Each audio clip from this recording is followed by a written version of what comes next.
到了城门，见有一个寡妇在那里捡柴。以利亚呼叫他说：“求你用器皿取点水来给我喝。”他去取水的时候，以利亚又呼叫他说：“也求你拿点饼来给我。”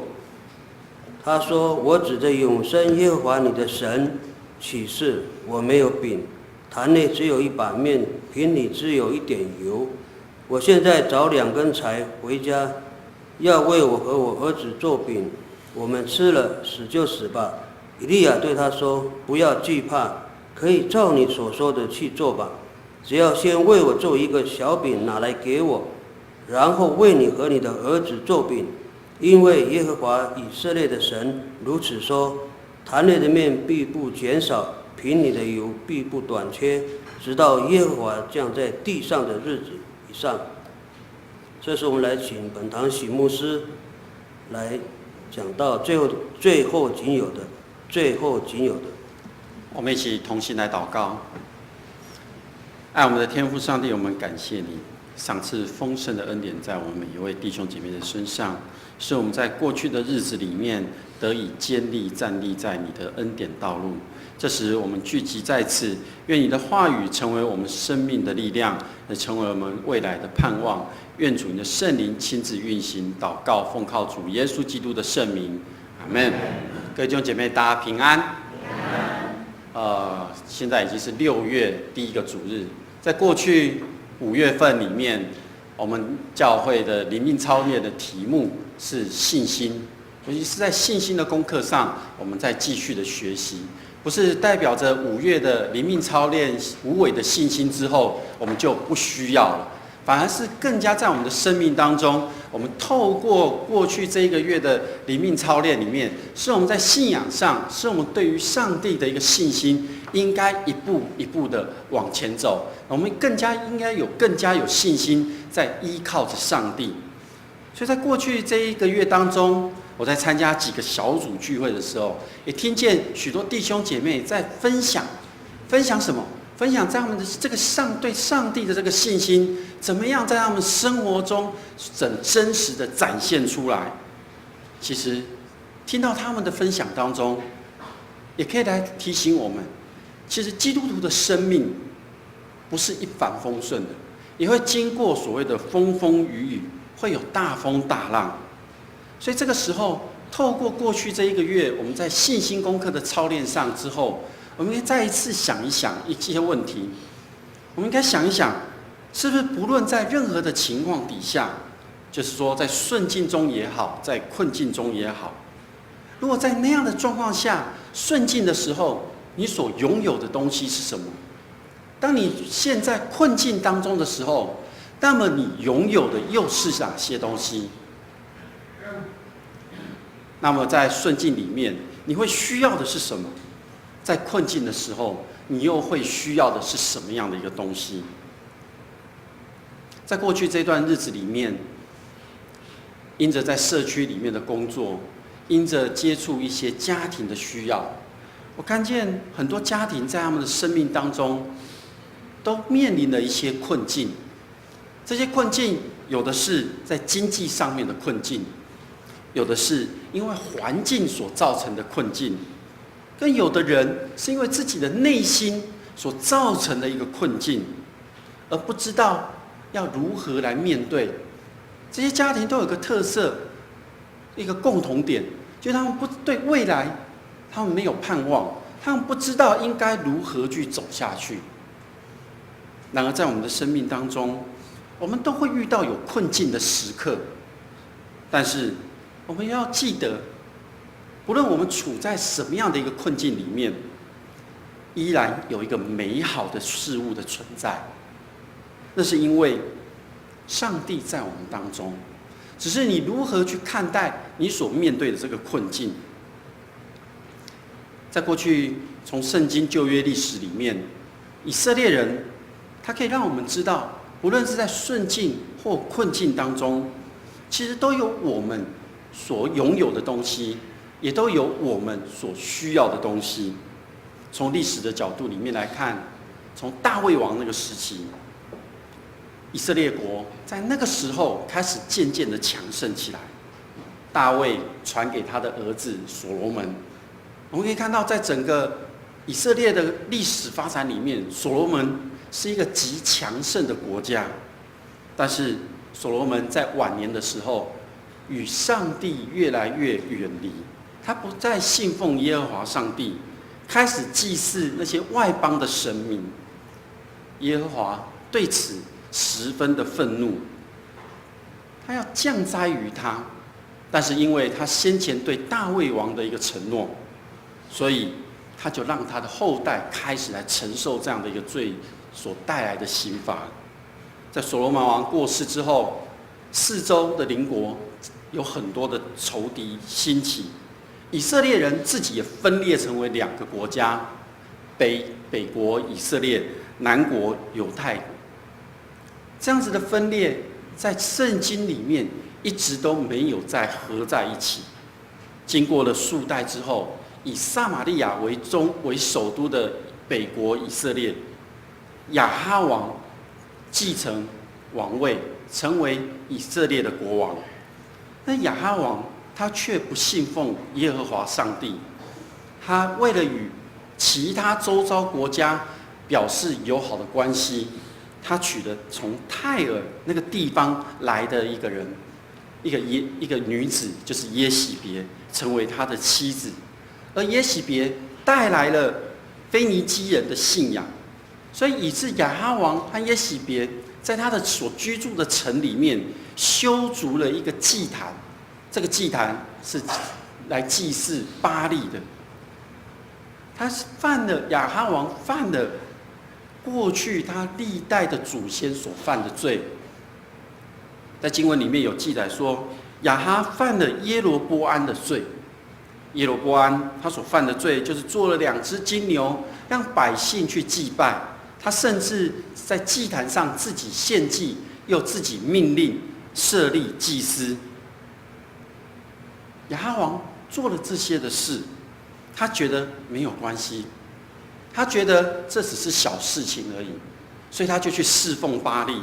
也建筑了巴力庙，也为他筑了一座祭坛。如果我们往前从今天的经文往前看，在第16章33节里面，亚哈又做了亚瑟拉。亚哈所行的惹耶和华以色列的神发怒，甚至比他以前所有的以色列王更厉害。在这个时候，上帝的愤怒在亚哈王这个时代非常的生气，甚至比过去他的列祖所做的一切，耶和华上帝真的很生气。所以在这个时候，有一位从提斯比来的先知以利亚，他知道亚哈王对耶和华不敬，所以他就出现在王宫里面，对着亚哈王这样说：我指着所侍奉永生的耶和华以色列的上帝起誓，这几年我若不祷告，必不降露水，也不下雨。当以利亚讲完这句话之后，说出这个预言之后，在经文里面的记载，他就离开了。当时的国王有听他的话吗？我想没有的，也没有多少人去听他所说的这些话。然而我们来看以利亚，他的名字的意思是我的神是耶和华。以利亚他的名字，他的意思是说我的神是耶和华。所以当我们看整个以利亚的事迹的时候，都在显出他以这个作为中心，他以这个来行出他所做的一切。以利亚是旧约圣经中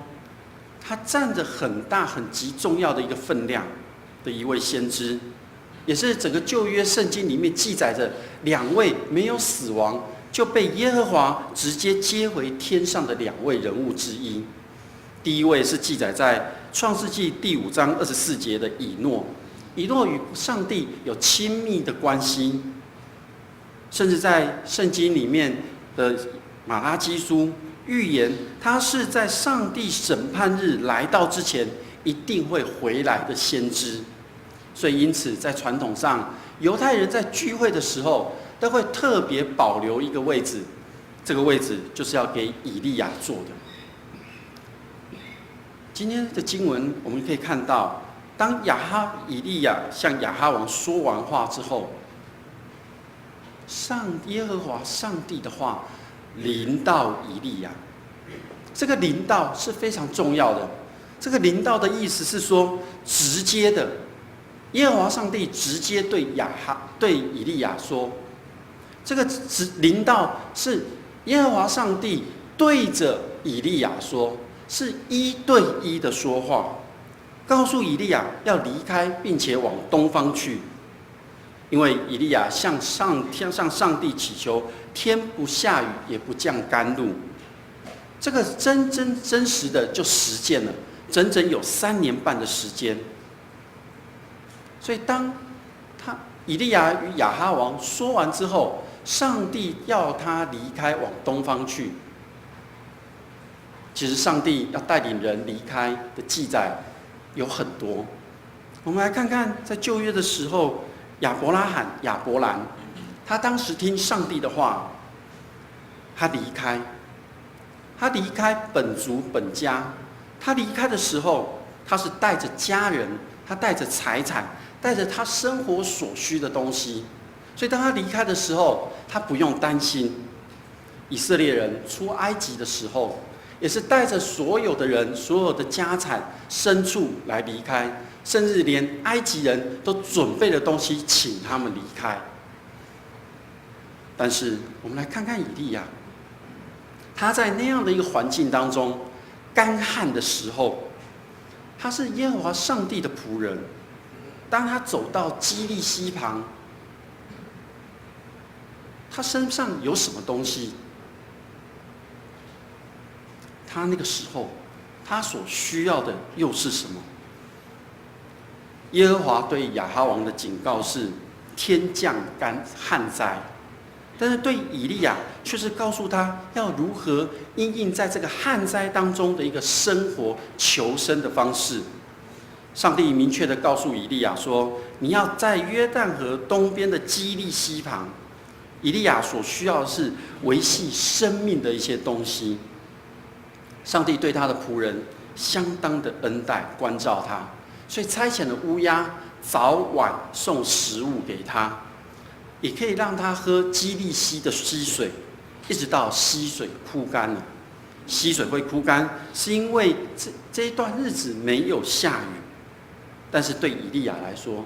这就是一个信心的考验和学习。若是我们一般人，我们可能面临到旱灾的时候，我们就开始用人的方法去想我要怎么做。我记得在1、2个月前，好像没有下雨，台湾就快缺水了，就有人开始在准备我要储水，我要做些什么事情。但是以利亚却相信耶和华上帝为他所安排的，他愿意放下信心，放下自己，选择对耶和华的信心。果然，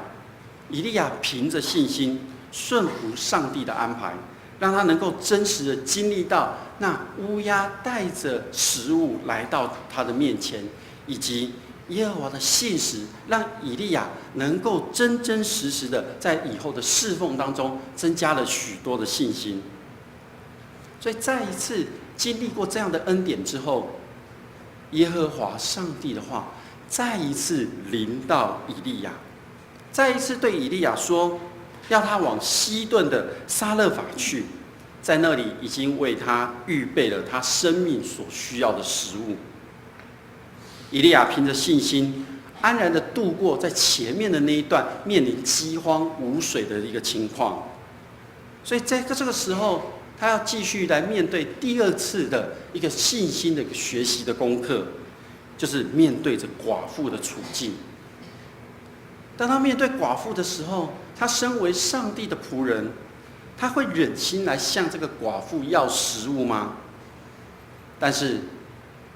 以利亚知道，由着上帝的带领，上帝必然供应，就像上帝派遣乌鸦来供应他食物的需要一样。即使以利亚听到寡妇家中的食物已经没有了，以利亚没有用他人的角度，就放弃向寡妇来要食物。以利亚仍然凭借着信心，大胆的求，所以他果真再一次经历到耶和华上帝的信实的供应。这个时候，也让寡妇去经历到了解那个恩典。经过了2次的信心学习之后，我们今天的经文的没有读到的后半段，在面对寡妇的死亡，这一次更是一种信心的考验，也是一种信心的操练，是一种很深的与上帝的一个连结的祷告。因此，我们可以从经文里面17章里面整章里面去看见，以利亚确实如同他的名字的那个意思一般，耶和华是我的神，他完全顺服在耶和华的旨意下面，完完全全的相信耶和华为他所预备的。即使看不见未来是如何，他不知道将来是如何，虽然耶和华上帝告诉过他，但是以利亚仍然大有信心，能够做别人不能做的事。所以这个时候，我们用一点想象力来想象一下今天的这一段经文，想象一下以利亚是什么样的一个人。他可能只是穿着的很简单，他可能只是自己一个人独来独往的走，他可能抛下一切，为了上帝的缘故，他不为这个世界上的一切东西所牵绊。所以在这边对以利亚的一个叙述是说，他是一神人，他有人的一方这种性质，因为他有肉体上的需要，他有人性的软弱，因此他受到刺激的时候他会生气，受到打击的时候他也会失败。可是他却有神人的那个神的一个特征在里面，是因为他来到上帝的面前，他不做作不虚伪，他在上帝面前，他说他能够保持他的一个坚守对上帝的信靠，所以因此他蒙神悦纳。他为了真理对抗着亚哈王朝，打击在那个时代的一个很多人都离开上帝的话语，做一些上帝看为恶的事，他不怕。所以在那个时候，他一直不断的在呼叫着说：“被盗的儿女，回来吧，回来吧。”因此，他在这当中所行的神迹，在历史里面可以让我们觉得很振奋、很兴奋的，就像是摩西所行的神迹一般。所以，圣经常会用摩西来代表那个时候的律法。那先知呢，就以以利亚来作为一个代表。当以利亚走到第2次，听到耶和华上帝的话临到他，要他去到撒勒法的时候，撒勒法这个地区是在地中海沿岸的一个小镇，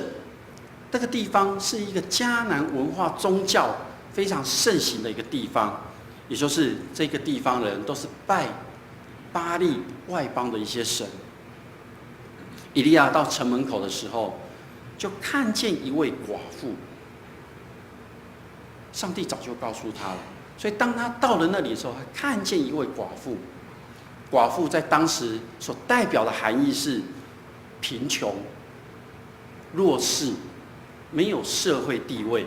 也不受到法律的保护，常常被人剥削。前一次以利亚独自到基利溪旁去领受耶和华上帝为他预备的恩典，但是这一次不同，这次以利亚要进入到不同的文化，尤其是上帝看为恶的地方，但是上帝都带领着他，为他预备的是这一位寡妇。我在读这段经文的时候，我就用了一点想象力，想象以利亚走到城门口，看见这位寡妇。我们来发挥一点想象力，遇到了，以利亚就对他说话了。我们有个疑问，会不会有个疑问？以利亚怎么知道她是个寡妇？从今天的经文里面，寡妇怎么会知道以利亚是个上帝的仆人？我想这是上帝的奥秘，我只能用人所能理解的想象，有可能寡妇的穿着，有可能寡妇的外表，有可能他所做的事情，让以利亚先知可以看得出来他是位寡妇，而寡妇会认出以利亚是个先知，是上帝的仆人，应该他身上也有一些特质的存在。以利亚向寡妇要水，没有问题。虽然在那个时候是干旱，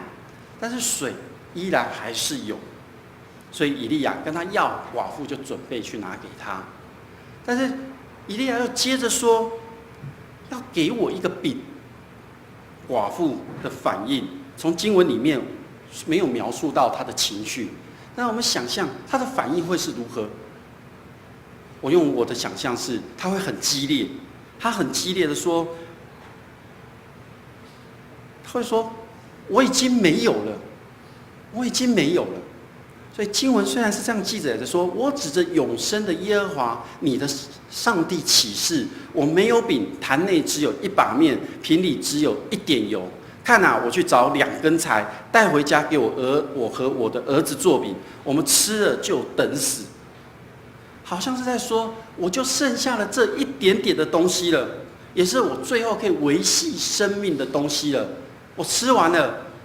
就准备死了。对于寡妇来讲，这一点点的面和油，是她最后所仅有的东西。在这个时候，有一个人来到她的面前，跟她说：“我要吃饼。”寡妇要将这些东西跟对方一起来分，是一件多么不容易的事情啊！但是对于以利亚来说，以利亚很清楚知道，他是要按着上帝的旨意去行的。在经历乌鸦送饼和肉来之后，他所有的一切的行动都是照着耶和华的话去做的。所以以利亚很清楚知道，他遇到寡妇，这位寡妇必是耶和华上帝为他所预备的，会去预备他所需要的东西。所以他就向寡妇要了这些东西。我想水没有问题，饼就难为了这位寡妇了。以利亚也看出了这位寡妇的困境，就对寡妇说：“不要惧怕。”这句“不要惧怕”是在安抚着她的情绪，然后再说：“照着你所说的去做吧。不过先要为我做一个小饼，拿出来给我，然后才为你和你的儿子做饼。”以利亚再一次的用话语，让这个妇人的情绪慢慢的缓和下来。其实也是要让寡妇知道，我不是要将你最后所仅有的这些东西一次拿走，我是要陪伴你，一起与你在这个困境当中来往前走。所以他要继续说：“耶和华以色列的神。”当以利亚这样说的时候，是在表明耶和华神是高过你所居住这个地区，你所拜的巴力以及其他的神，他是带领以色列的神。以利亚这样子说，这位神他这样说：缸里的面粉必不会用完，瓶里的油不会短缺，直到耶和华降雨的日子。这是一个极大的应许及祝福。透过以利亚的这一段话，我再一次去想象、感受到这位寡妇的心情。寡妇的心里可能会认为：这是真的吗？真的会有不短缺吗？明明就已经快没有了啊，还会有吗？寡妇的心里也有可能想着：反正这是最后仅有的了，本来我打算吃了就要死了。分给他吃，好像也改变不了目前所看到的这些事实，那就分给他吧。寡妇的心情到底是如何？经文记载着，寡妇就照着以利亚所说的，让以利亚、寡妇以及他的家人吃了许多天，坛里的面没有减少，瓶里的油没有短缺。是耶和华借着以利亚所说的话一样。在这边，以利亚给寡妇的是一个信心的一个考验，寡妇需要完全的去承担面和油没有的这个责任。虽然干旱粮食短缺，寡妇仍然需要供应给以利亚，然后才来照顾自己和家人。各位弟兄姐妹，当你剩下最后仅有的东西的时候，你还愿意与人分享吗？当你身旁只剩下最后仅有的东西的时候，你还愿意与人分享吗？教会在过去这段日子里面帮助了一些家庭，这些家庭都是急难家庭，他们有需要，所以就透过教会去申请了一些急难救助的物资。在过去的这一段日子里面，有2-3个人，他们说我们够了，不需要了。其中有一个家庭，他来跟我讲的时候说：“我够了，请牧师你把这些物资给其他更需要的家庭。”但是我很清楚知道他是不够的，他是一个单亲家庭，他是不够的，但是他却因为拥有，他要献上感恩。我就遵照他的意思，就把这些物资转给其他的人。然而他现在他是充满着感谢，那个感谢是因为他看见他所拥有的。那么我们现在所拥有的，你有什么东西是可以与人分享的吗？在寡妇和以利亚的对话里面，从第一句寡妇的回答里面，他说：“我指着永生的耶和华，你的上帝，你的上帝。”寡妇很清楚知道有一位永活的耶和华，但是却与他无关系，跟他毫无关系。他听过耶和华所做的事，他却无法真正明白。直到以利亚到他家里，从面粉和油，他真实的经历到上帝那真真实实的应许，他的生命从那个时候开始不一样。第17节之后，记载着他的儿子生病了，十分严重，甚至连呼吸都停止了。那时寡妇对以利亚说：“神人啊，我与你有什么关系？你进到我这里来，使耶和华想起我的罪孽，杀死我的儿子。”寡妇想到以利亚的来访与他的儿子死是有关系的，他更想起耶和华的要提醒他自己本身的罪孽。之后，以利亚向耶和华祷告，求耶和华恢复这个孩子的生命。这孩子的生命活了过来。所以在17章24节里面这样记载着说，妇人对以利亚说：“现在我知道你是神人，耶和华借你口所说的话都是真的。耶和华借你口所说的都是真的。”寡妇过去的一生，她的生命历程里面，我相信一样有高低起伏。在顺境的时候，有可能是她在结婚的时候非常的开心，她后来又生了一个儿子，哇，在当时的社会生了一个儿子是极大的荣耀和恩典，生活应该还过得不错。妇人也会经历到困境，她失去了丈夫，成为寡妇，她面对了旱灾，没有食物，她生命当中依然会有起起伏伏。在她的信仰历程里面，她生活在迦南宗教文化拜巴力的这个很盛行的这个地区，可是她也曾听过耶和华的名，她知道有耶和华这一位神。所以当她的生命陷入到困境的时候，以利亚的出现将上帝的这真实的话语带到她的生命里面，真真实实的耶和华的恩典在她的生命当中来出现。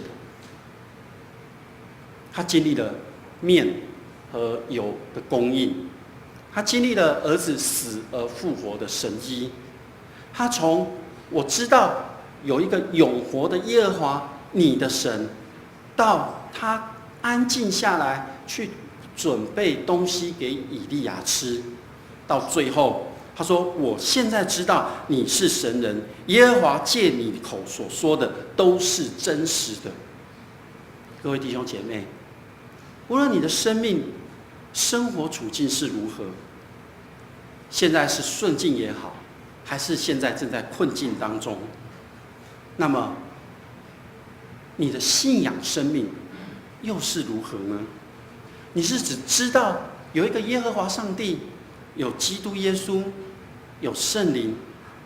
你曾经听说过，还未曾真正的相信，还是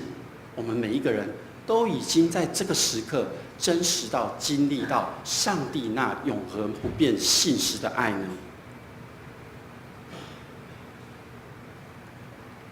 我们每一个人在座的每一位，我们都像以利亚一样，要将上帝的话去带给那些需要的人。同时，我们有时候也很像那个寡妇一样，那个寡妇的信仰的历程这样，有时会处在我知道，有时候呢又会经历到，有时呢会完全的倚靠。但是不论如何，当你有信心的时候，你就会明白，这一切都是来自于上帝的救恩，这一切都是来自于耶和华的救恩。5月中的时候，牧师去参加总会的教育博览会当中的一个工作坊，在这次教育博览会的工作坊里面，他放了一个 Judgment House， 也就是审判屋戏剧的演出。这个 Judgment House 戏剧布道，也就是我们在8月底所要办的戏剧布道会，他在这当中只呈现了其中的一幕，那一幕就是审判台前。那个故事前面的铺陈是，有一群人，当中有人在生命还没有结束之前，就选择了耶稣成为他们生命中的救主。所以当他进入到审判台的时候，耶稣欢迎他们，邀请他们进入到那为他预备的美好之地。但是另外还有一些人，在他们生命还没结束之前，他们并没有选择耶稣成为他们生命的救主，所以他们就无法去进入到上帝为我们这一群人所预备的美好的地方。在我们的生命当中，在我们的身旁，有很多的人是我们所关心的，是我们所爱的。有时候想到他们还没有选择耶稣成为他们生命中的救主的时候，其实我们内心应该是蛮着急的。我们已经做了对的选择，而他们却还没有。所以当你来到耶稣基督面前的时候，不论你现在是富足的还是贫乏的，你拥有金钱、房子、车子，还是你像那个寡妇只剩下一把面、一点油，请你仔细想一想，当你来到审判台前的时候，你最后仅有的是什么？当你来到审判台前的时候，你最后仅有的是什么？我想这个答案大家都应该知道，就是来自耶和华的救恩。教会存在于社会，存在于这个地区，很重要的目的就是要将上帝的这个救恩给所有的人，给所有需要的人。而我们每一个人都背负着一个很重要的一个使命，就是将人带到耶稣基督的面前。我们每个人都要将其他的人带到耶稣基督的面前，这是很重要的使命，也是在回应上帝对你的爱与恩典。所以当我们的生命当中遇到困境的时候，我们要想一想，以色列人在旷野的时候，所有人都看好像是无法在这个旷野当中生存，要走到哪里不知道的时候，上帝用玛纳养活他们40年，何况是现在的我们呢？耶和华差遣以利亚去投靠一位寡妇，就在那剩下的一点点的一把面和油中，他度过了饥荒的日子。这些事迹都在告诉我们，上帝忠实的仆人，即使在最困境的时候，也不用担心，因为上帝会亲自带领和眷顾，带领着我们。以利亚乘旋风升天了，他的继承人以利沙看见了，在耶利哥先知学校的众人也都看见了。以利亚在光天化日之下被上帝接走了。各位弟兄姐妹，当主耶稣再临的时候，天使号角响起的时候，当我们站立在审判台或站立在主耶稣面前的时候，我们是否也能够进入那主耶稣为你预备的美好之地呢？那么你最后所仅有的是什么？我们再想一想，牧师一开始所提到的，当你在顺境或困境里的时候，你所拥有的是什么东西？你最后所拥有的会是什么？那么你需要的又是什么东西？如果你仅剩下那一点点，你愿意跟人家来分享吗？那么你现在可以跟人家分享什么？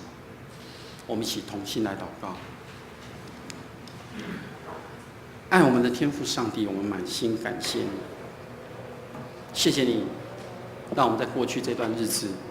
透过灵命操练，我们再一次学习细心的功课。